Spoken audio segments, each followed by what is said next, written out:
Hey everybody, it's Terry and Tim here Good morning. from Money Matters for Everybody. Apologize for some chicken background noise that you might hear this morning. But They're happy this morning. So I wanted to talk to you today about student loan. Many of you are facing a student loan dilemma coming up here shortly. If you took advantage of the government imposed interest-free period for student loans and you paid off your student loans, like, great job. Well done. Way to take advantage of that interest-free period and apply a lot more towards principal. And change your legacy, right? Like, what are you doing now with your payments? Like, the money that you sent towards those payments. I'd love to hear in the comments, like, what you're doing with that money now. I'd like to hear in the comments if you were one of the 1%. If you didn't, student loans begin repayment in, I think it's October. And there are some options, I think, for, like, if you say, I can't afford to pay my student loans, there are some options that you can pay what you can. I really would caution you to really understand what you're getting yourself into. Because as somebody who went to college, took out student loans, and kind of had this like laissez-faire belief that I'm just gonna have debt until the day that I die, for the longest time, right? Yeah, I think one of the biggest things with that pay what you can is to be very careful, because if what you can pay isn't enough to cover at least the interest part, you're just going to extend the term of your student loans indefinitely. Could wind up paying 2 or 3 or 4 times your degree, which is sad. That's the first question I want to ask you, if I were face to face. Do you have a budget? Are you on a budget? Because many people do not budget, and oftentimes when I ask people that question, I rarely get yes. Sometimes I oftentimes get no, and sometimes I get yeah, like kind of, that's how we were. Yeah, we knew what we spent. Like, we kind of had an idea of what came in, we kind of had an idea of what went out, and we didn't have any money left over at the end of the month. So the first solution, the fastest solution to that, is getting on a budget. And if you want, we can have like a live stream, or I think I have a video talking about the budget we could put in, but the Ramseys do this too. Like, Rachel Cruz has done this. She's put together a $5,000, a $10,000, a $12,000 budget. So I would encourage you to go look at that, and I don't think I can do it any better than her. If you are on a budget, great.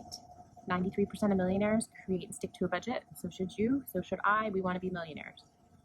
We want to be millionaires. Absolutely. Even if you don't think you want to be a millionaire, you want to be a millionaire. We'll talk about that in another video. I have a video talking about why we all need to budget.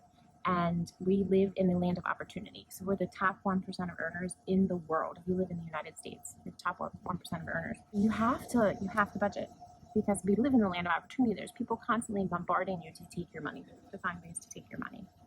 So you want to put together your budget. And if you haven't budgeted before, we've used the EveryDollar app. It is free and it is easy to use. You can download it on your phone. You can also use it on, if you don't have a smartphone, you can also download it, or not download it, sign up online at everydollar.com. Yeah, even our 16-year-old son is using it. The first couple months that you create a budget, it's going to feel challenging. That's normal. Set it up, plug in your expenses as you go. EveryDollar does have like a paid platform where you can pay, and it will essentially link to your bank account, and then every expense that hits your bank account, you'll have to plug it into a bucket, and then you'll know like when you're out. We don't do that. For us, we've been using that app for years now. Yeah. So we're basically in the grocery store, and we plug in like at the checkout line. We have EveryDollar open. When the total comes up, we hand over our cash and we plug in how much it was. So you want to put together your budget. Again, give yourself some grace over a couple months. And you want to set aside a $1,000 starter emergency fund. I've heard people say that that's not enough. It's a starter emergency fund. It's simply enough to... It's something, so if you get a flat tire or your refrigerator goes bad, you have enough money set aside to cover a little emergency. Yeah, a little emergency, not anything huge. If you know that you're going to lose your job, then you need to be putting together a bigger emergency fund than just a starter emergency fund. And then you want to set up your debt snowball and knock those debts out of here. So the debt snowball, you can Google it, but I'll do my best to explain it, is where you set up your debts. The total amount owed, not the payment, not the interest rate. You create a list of all of the debts that you owe in the smallest to largest total balance. And you pay the minimums of all except that smallest balance. And then you go ahead and take any extra money that you have each month and you put it towards that smallest debt, wipe that out, then roll into the next one. Yeah, you just add what you've been paying to that debt to the minimum of the next one, and you just keep moving down your list. And when you're intentional about it, walking through this exercise, it takes on average people, they say, about 2 years to get out of debt. Probably took us about that, right? For the longest time, we were just winging it. And then when we found Ramsey and the baby steps, it really put things into high gear and but lit a fire in us. So we want to take a minute to look at what you're paying in payments. I want you to take a minute and look at what you're paying in payments each month. I know when we were getting out of debt, we were spending probably $1,200 a month on payments, car payments, student loans, interest free.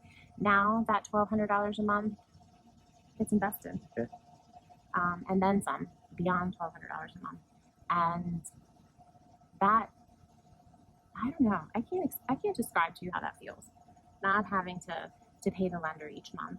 And it's very liberating. Yeah, and I was just kind of talking about this week. Like, I get paid once a month, so on the last day of the month, I sit down at my desk and I pull up the checking account ledger, and I will take you get paid every other week, I get paid once a month. So basically, we'll go ahead and send out our tithe that day and pay any bills that we have. It's mostly like the mortgage.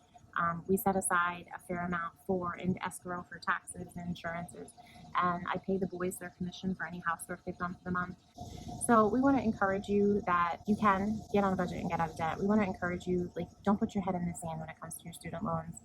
Face that giant, and we understand that the terms have changed from the time that we had student loans. Like, my student loans were like 3 or 4%.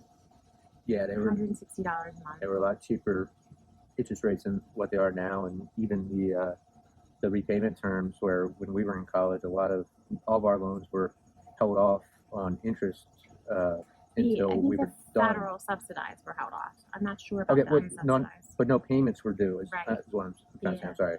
No payments were due as long as you were still enrolled in school at least half time. So if you're stuck, like if you're of a generation where your parents went to college and they're like, no, I didn't have to do that. Like, that was 20 some years ago. Like, the game has changed, unfortunately.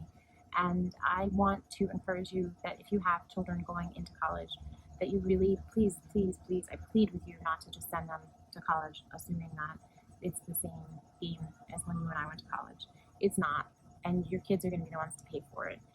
And truthfully, I'm gonna be blunt and honest here with as much compassion as I can. If you send your kids off to college and you say it is what it is, like everybody takes out student loans and you're just gonna have to do it too, you're part of the problem. Maybe you should get a second or third job to help pay for it.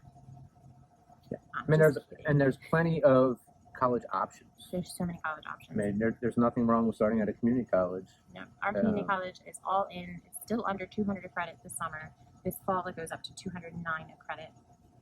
And then you have state schools. I think some of the state schools in California, if you live in California, you don't have to pay tuition. I mean, that's one benefit of California out of all of the non-benefits. Or there's two. That's the second benefit to living in California. California is beautiful. At least it was when I used to travel there. Yeah. And so I would encourage you that please don't send your children to college and just say it is what it is. Like, I did it, you have to do it. We all have to figure it out. Please don't do that. And then if you are a child or a young adult who has student loan debt, don't run away from it. Student loan debt is not bankruptable. You can't get away from it. I heard yesterday they will tax your Social Security. If you get to that point, they will take that money out of your Social Security. Like, you are going I couldn't imagine getting to 65, however, being in retirement and still having some student people loans. do. So. You have to remember, some people go back to school later. Yeah, I mean, my mom went back to school like in her 50s. Yeah. So 40s, 50s. So I think that we have to be careful that sometimes, like, it's not always an 18-year-old going to college. But I would absolutely encourage my kids. Student loans are not an option in this house. They're simply not an option in this house. Just not. Yeah. We have been blessed enough that from the day they were born, he started saving. We've talked to them about options. Like, no, you can't go to Penn. Sorry. Like, mom and dad don't work at Penn. You can't go to Penn. And you can't. We went to Notre Dame. We were traveling through Chicago to run the Chicago Marathon one year. And on the way back, we stopped at Notre Dame because it was a good place to stop. And it's beautiful. And the hotel we stayed at was haunted. And it was great weekend. And it's just a beautiful campus. And we have Orion, and they have Orion Hall. So we got a picture of Orion in front of Orion Hall. And while I was there, I was like, oh, how much is it to go here? And it was $60,000 a year. And I was like, you won't be going here. Secretly praying he didn't fight us on that. Because if he wanted to go to Notre Dame, like, I'm sure he'd be applying for scholarships right now. Right? If you're in high school, you should be applying for scholarships, every available scholarship. Yeah, and don't shrug off some of the scholarships, because some of them are small. Some of them are $50, $100, but every $50, $100 is $1,500 that you don't have to pay or take out a loan for. And that's what I always said. Like, even though 50 or 100 is small, but I think they usually start at 500.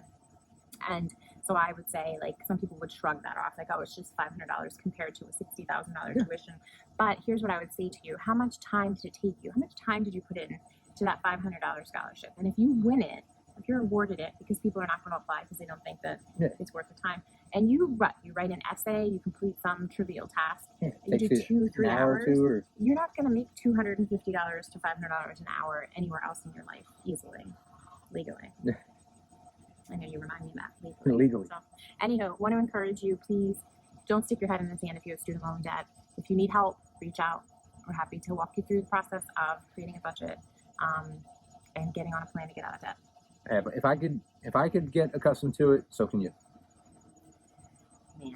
All right, guys, have a great day. Bye, everybody. Bye.